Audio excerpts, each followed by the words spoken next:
कई लोग जब तीर्थ में जाते हैं तो तीर्थ का पुरोहित कहता है कि जी अपने एक अवगुण को छोड़ो,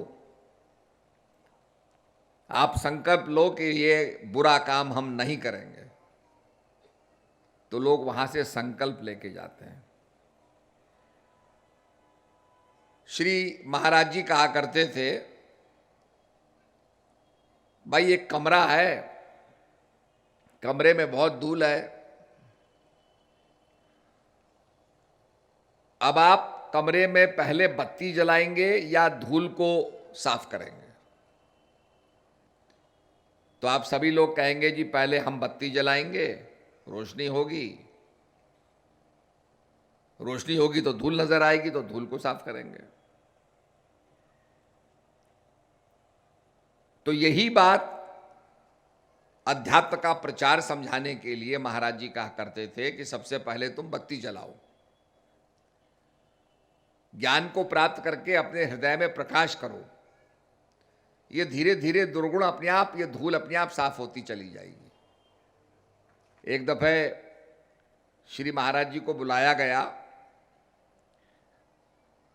एक कार्यक्रम था, कार्यक्रम का लक्ष्य था शांति, संगठन और सद्भावना। तो महाराज जी आके बैठे, जो वहां पर अनाउंसर था उसने कहा जी संत पहुंचे हैं, काफी संत थे वहां पर। तो कुछों ने कहा, चुपके से कहा कि भाई तुमने महाराज जी को बुलाया है, ये तो सबकी पोल खोलते हैं, तो इनको बुला लिया तो हमको बुलाने की जरूरत क्या थी? खैर चलो, वो जो कुछ भी हुआ, क्योंकि संत तो खरी खरी सुनाते हैं, किसी को बुरा लगे वो खरी खरी सुनाते हैं।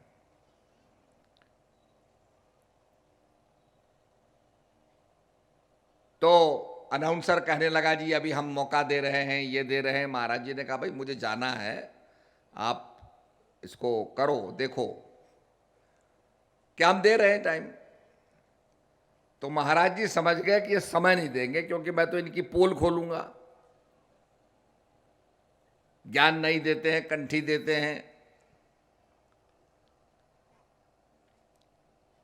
तो पब्लिक बैठी हुई थी, महाराज जी खड़े हुए, महाराज जी ने एक ऐसा इशारा किया, बस महाराज जी चल दिए तो सारी भीड़ खड़ी होकर चल दी।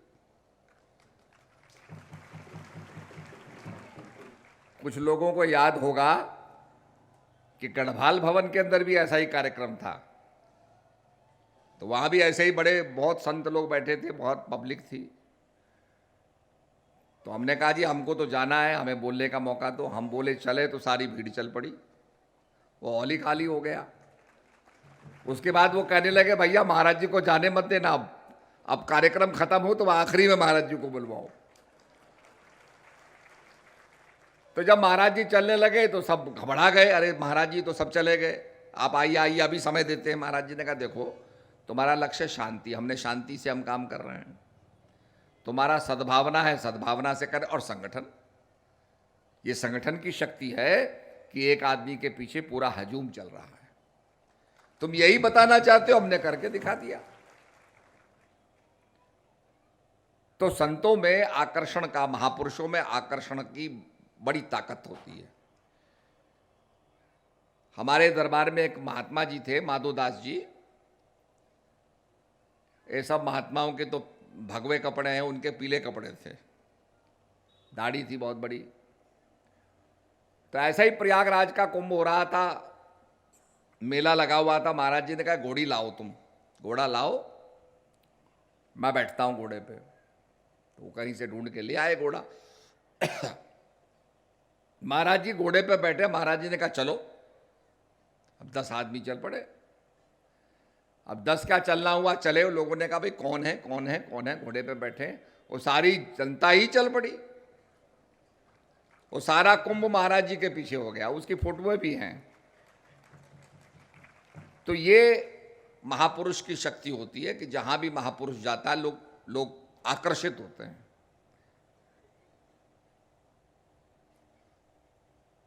तो भाई जी ने जो सेवा की बात कही, लोगों को खाना मिला, भंडारा मिला, भोजन मिला, बहुत अच्छा भोजन मिला, लोग देखते रह गए।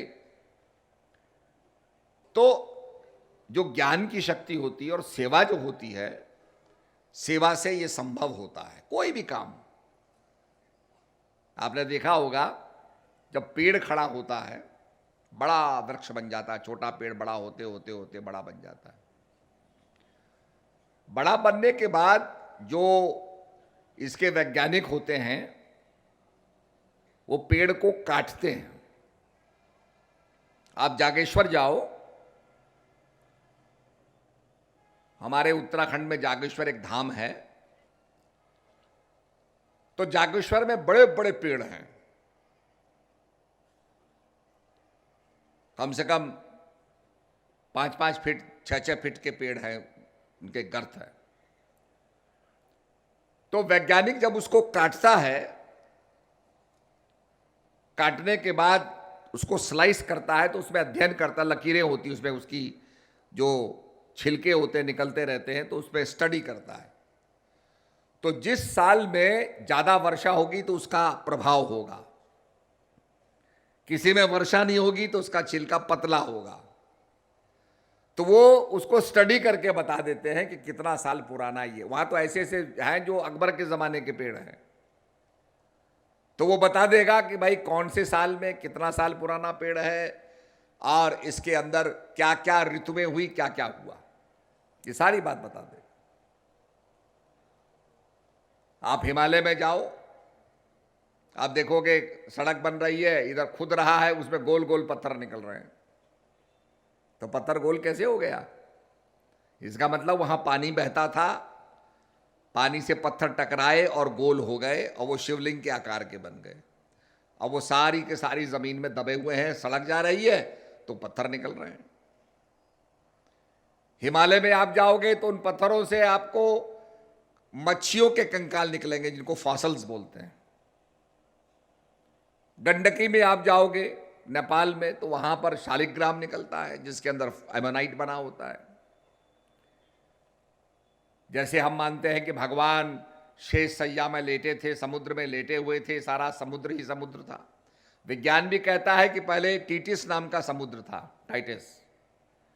ये हिमालय भी समुद्र के नीचे था, पानी ही पानी था, और उसमें एमोनाइट्स पैदा हुए, वो जो मच्छियां होती हैं वो पैदा हुआ, उसको हमने मत्स्य अवतार कह दिया समझाने के लिए।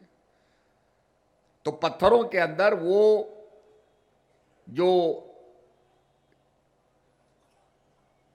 जीवन होता है वो अंकित है, तो उसको माना जाता है कि भगवान विष्णु का ये चरण है। Basically it is manifestation of life, consciousness का, लाइफ का, जीवन का ये इम्प्रिंट है। तो उसको शालिग्राम की पूजा करते हैं और ये भूल जाते हैं कि अगर वो जीवन का इम्प्रिंट उसके अंदर है तो वो जीवन का इम्प्रिंट हमारे अंदर भी है। हम भी तो जी रहे हैं, वो कीड़ा तो जीता था, उसका तो इम्प्रिंट फॉसिलाइज्ड हो गया, पत्थर बन गया, पर हम तो जी रहे हैं। उस इम्प्रिंट को, उस शक्ति को हम नहीं पहचानते। ये जितने भी हमारे कर्मकांड हैं, इनका इशारा हमेशा अध्यात्म की तरफ होता है, प्राण की तरफ होता है। इसलिए आपने देखा होगा अंगूठी को लो, पत्थर है, तो क्या कहते हैं? प्राण प्रतिष्ठा करो। मूर्ति है, साधारण पत्थर है, मूर्ति बन गई। अब मूर्ति की पूजा कब होगी? जब प्राण प्रतिष्ठा होगी, अर्थात उसमें प्राण प्रतिष्ठा किए जाते हैं, प्राण प्रतिष्ठा के बाद उसकी पूजा होती है। और वो प्राण तो हमें भी प्रतिष्ठित है, पर उसको हम भूल गए।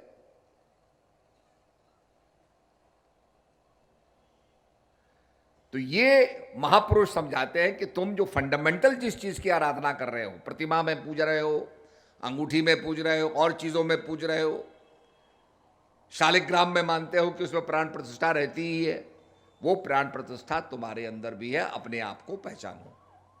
इसीलिए कहा गया, सोक्रेटिस ने कहा, मैन नो दाई सेल्फ, ये मानव तू अपने आप को जान। तो सेवा का भाव ऐसा होता है। ये भाई जी ने बड़ी अच्छी बात बताई और बड़ा अच्छी बात कही और समझाई, हम अक्सर ध्यान नहीं देते। आज जगह जगह आश्रम बने, मैनपुरी में आश्रम बना, फरकाबाद में आश्रम बने, एटा में आश्रम बने, जहाँ थोड़े लोग प्रचार करते हैं वहाँ आश्रम खड़ा हो जाता है। मैं तो ऐसी जगह भी गया जहाँ झोपड़ियाँ थी। हमारा हैदराबाद में इतना बड़ा आश्रम बन गया। हैदराबाद में सबसे पहले मैं गया तो वो झोपड़ी थी, बारिश होने लगी तो उसमें कम से कम 4-5 बाल्टियां लगानी पड़ी नीचे, वो पानी टपक रहा था। वो महात्मा जी भी होंगे यहाँ जो हैदराबाद के थे पहले। पर वो क्या हुआ, लोगों ने सेवा की, वो झोपड़ी हटी तो लेंटर डला, होते होते होते होते आज वहाँ बहुत बड़ा, वहाँ पर आज बिल्कुल 4 मीनार के अंदर आश्रम बन गया।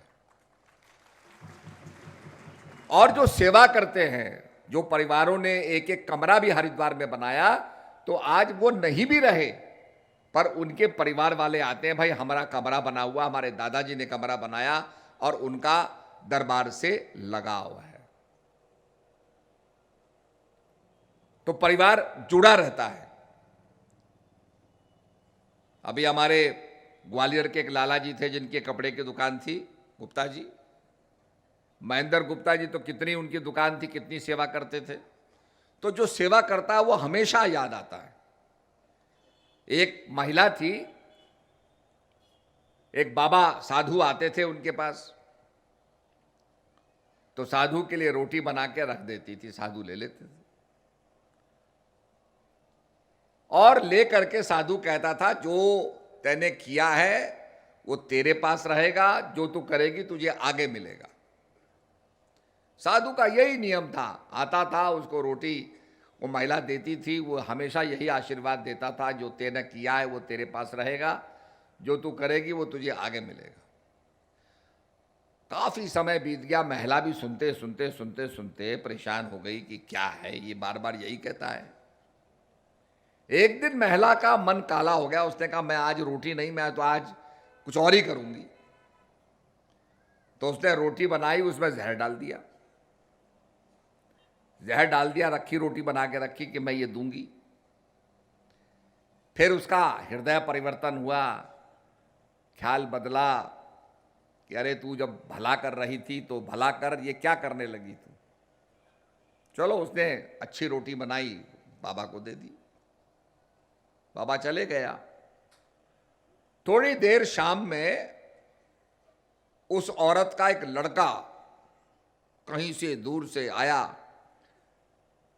कहने लगा जी हम तो लुट गए, सब कुछ लुट गया, मैं तो बहुत भूखा था, मुझे एक बाबा मिला। मैंने बाबा से कहा बाबा मैं तो मर रहा हूं, कुछ है तो खाने को दे दो। तो बाबा ने एक रोटी मुझे दे दी। वो बाबा का जिक्र सुनते बेचारी वो सहम गई कि अरे मैंने अगर वो जहर की रोटी दी होती तो आज मेरा बेटा जहर की रोटी खा के मर गया होता। तो किया हुआ जो पुण्य होता है, सेवा जो होती है, उससे बरकत ही होती है।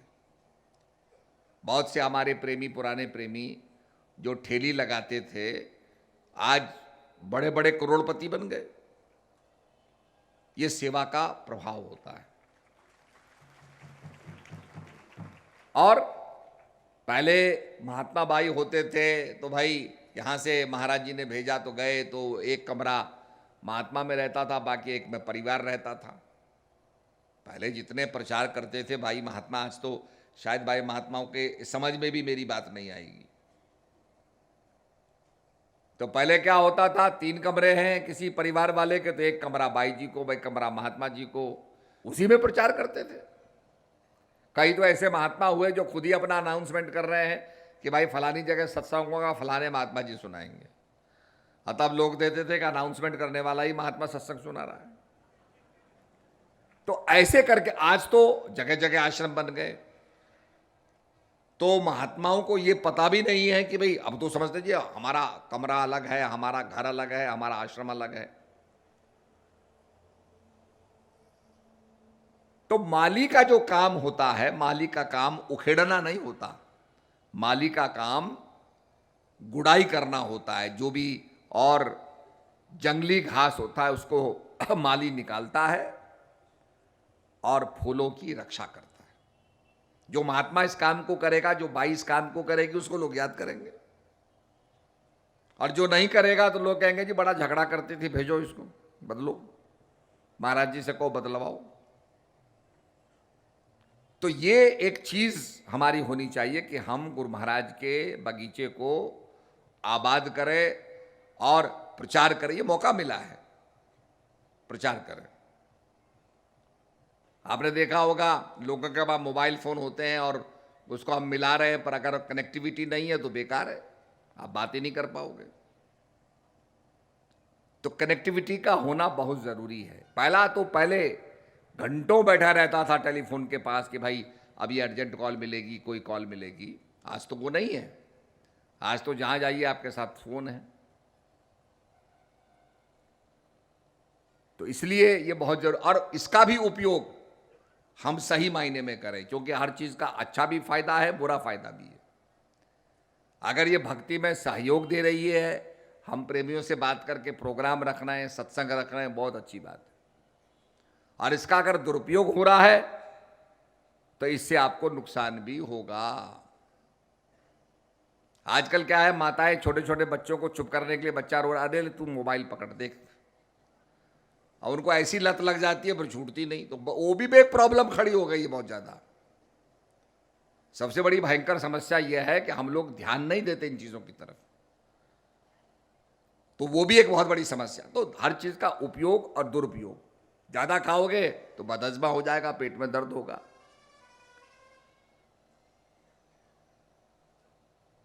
तो अति नहीं करनी चाहिए किसी चीज का। और जब हम आध्यात्मिक रास्ते में चल रहे हैं तो आध्यात्मिक रास्ते में सत्संग के लिए, प्रचार के लिए जो चीज आवश्यक है वो ठीक है, और जो बाधा बन जाए तो ऐसी चीज को दूर कर देना चाहिए।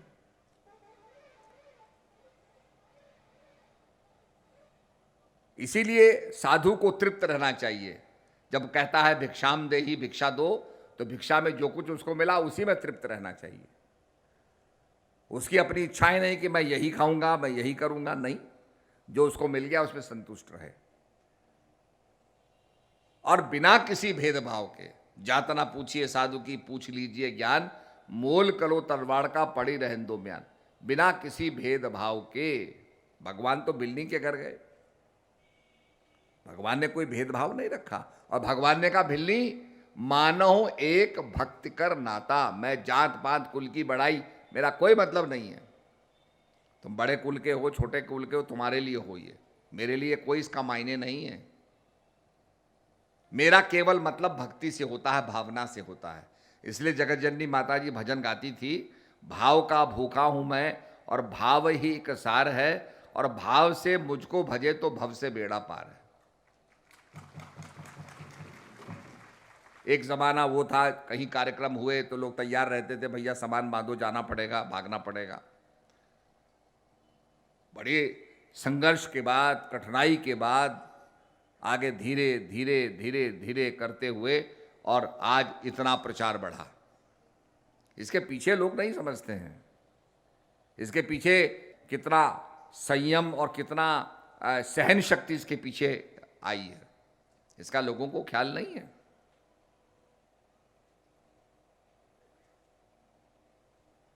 और उसका कारण यह है कि आज मतलब हर फील्ड हमारे लिए छोटा पड़ जाए। किसी भी जगह जाओ, कहीं भी सत्संग करके, अभी तो हम कई जगह सत्संग करके आए, फील्ड ही छोटे पड़ गए। तो मैंने तो बल्कि लोगों से कहा कि भाई आप लंदन में जाओ तो लंदन में आपको पिकेडेली स्क्वायर मिलेगा, लेस्टर स्क्वायर मिलेगा, टफालगा स्क्वायर मिलेगा। जनता के इकट्ठे होने की जगह होती है, पत्थर लगा होता है, आप कोई कार्यक्रम कर सकते हैं, जनता उसको देखती है। जनता के इकट्ठा करने की, जनता के रैपट करने की, जनता के रूबरू होने की फैसिलिटी है। आप अपने देश में डेवलप करो। मैं नेताओं से कहता हूं, तुम लंदन जाते हो तो क्या देखते हो भाई, वहां कैसे बनाया गया है, कैसे काम किया गया है, इसको देखो, लाओ अपने देश के अंदर, उसको करो।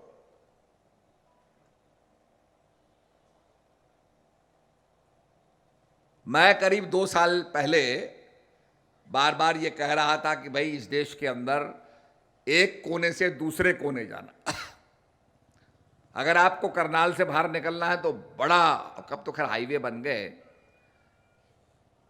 पर बड़ा उसमें भी काफी समय लग जाता है। दिल्ली के एक कोने से दूसरे कोने जाना हो तो कितना समय लग जाएगा। ऐसे ही बोलीविया में, लापाज में इतनी ज्यादा स्लम्स बने हैं, इतने ज्यादा झुग्गी झोपड़ी हैं कि उनके बीच में से वो सड़क नहीं निकाल सकते।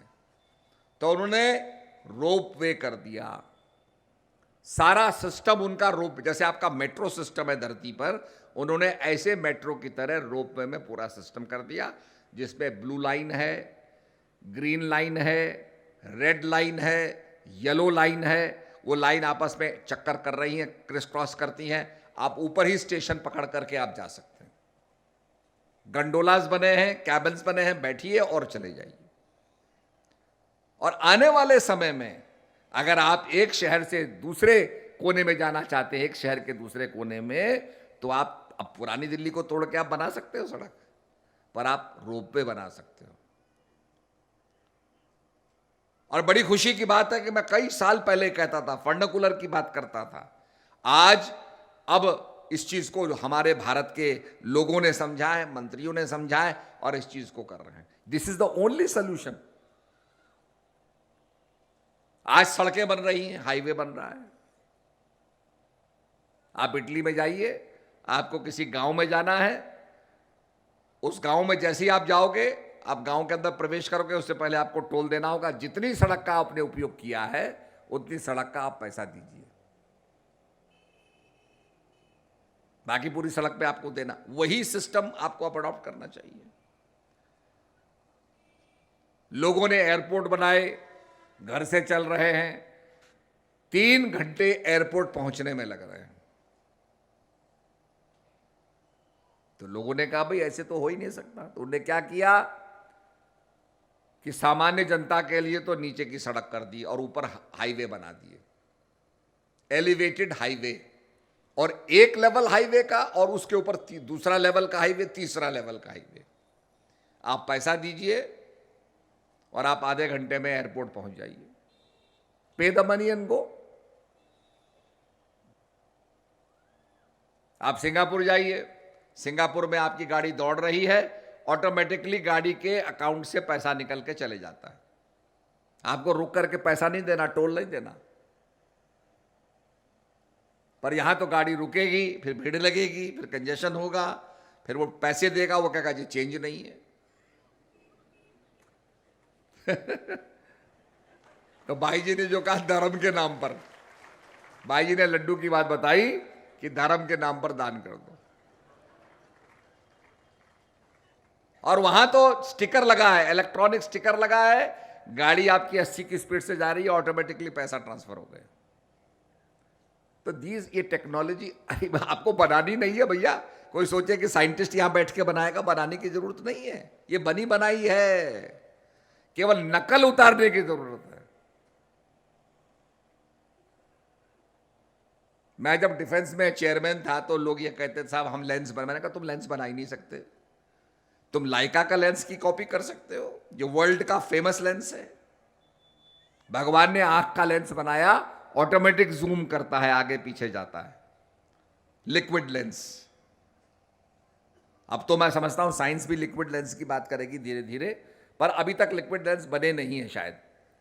तो ये टेक्नोलॉजी दुनिया में है, आपको लाना चाहिए, और देश के सीमाओं की सुरक्षा आपको करनी चाहिए। कोई भी इंट्रूजन हो आप उसे रोकें। आप इजराइल को देखो ना, कितना सा देश है, उसके चारों तरफ दुश्मन है, पर उसने ऐसा सिस्टम बनाया है, ऐसा कवच बनाया है, अभेद्य कवच, कि अगर एक मिसाइल या कोई रॉकेट उसकी सीमा में प्रवेश करेगा, करते ही वो पहले मार देगा। उसको पता चल जाता है कि ये मेरे फलाने शहर को बम करने वाला है, इसकी गति, इसकी स्पीड, इसकी डायरेक्शन यहां है। तो उससे पहले कि वो शहर को मारे, वो पहले ही आसमान में ब्लास्ट कर दिया जाता है। Such is the defence system. मैं समझता हूं कि जहां where there is a will there is a way, जहां इच्छा होती है वहां राह होती है, और निश्चित रूप में जो मॉडर्न टेक्नोलॉजी है उसका समावेश करना चाहिए और मॉडर्न टेक्नोलॉजी को अपनाना चाहिए।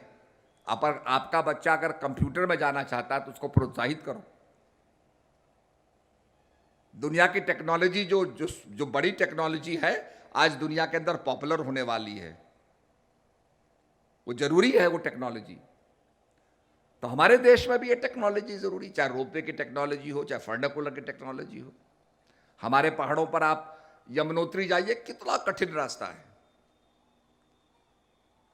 पर आप रोपवे से आसानी से जा सकते हैं। तो ये बहुत आवश्यक है। तो इसलिए मैं समझता हूं कि टेक्नोलॉजी का, अध्यात्म का और विज्ञान का समन्वय होना चाहिए। महाभारत की लड़ाई के अंदर भी अध्यात्म का और विज्ञान तो था उनके पास, पाशुपत अस्त्र थे, गांडीव धनुष था, आपके द्रोणाचार्य का जो लड़का था अश्वत्थामा, उसके पास तो ब्रह्मास्त्र था, पर अर्जुन के पास अध्यात्म नहीं था। तो भगवान ने अध्यात्म दिया, गीता का ज्ञान दिया, अध्यात्म और विज्ञान का समन्वय हुआ, और अश्वत्थामा ने जो ब्रह्मास्त्र मारा परीक्षित को मारने के लिए, तो भगवान ने उसकी रक्षा की। ये पूरा इतिहास, अगर इसके साइंटिफिक एस्पेक्ट्स को हम देखें तो ये साइंटिफिकली उसमें जो न्यूक्लियर फ्यूजन था उसको भी रोका गया। ब्रह्मास्त्र का मतलब होता है न्यूक्लियर वेपन, जो आणविक वेपन है। आप अगर हिरोशिमा में जाएं तो हिरोशिमा में एक बगीचा है जहां पर बम, वो बगीचा तो अब बन गया, पहले बम फेंका था। तो बम का मैक्सिमम इंपैक्ट हो तो 500 मीटर ऊपर वो बम एक्सप्लोड करना चाहिए। अगर धरती से टकराएगा तो उसका प्रभाव ज्यादा नहीं होगा, उसके मैक्सिमम प्रभाव के लिए 500 मीटर बम फटना चाहिए। तो उन्होंने वही सिस्टम किया और वो जल के जगह खाक हो गई। वहां पर एक चर्च था, वो अभी भी पड़ा हुआ है, टूटा हुआ है। वैज्ञानिकों ने देखा, कहा भाई ये तो जल करके इतनी जमीन खाक हो गई है, इतना इसमें से गर्मी निकली, रेलवे लाइन पिघल गई, पानी की टंकी पिघल के गिर गई, टेबल के ऊपर अगर कॉइन्स रखे हैं, सिक्के रखे हैं, तो सिक्के पिघल गए, विनाशकारी, बड़ा, लोगों की चमड़ी जल गई, बहुत विभत्स उन्होंने अपने म्यूजियम में दिखाया है।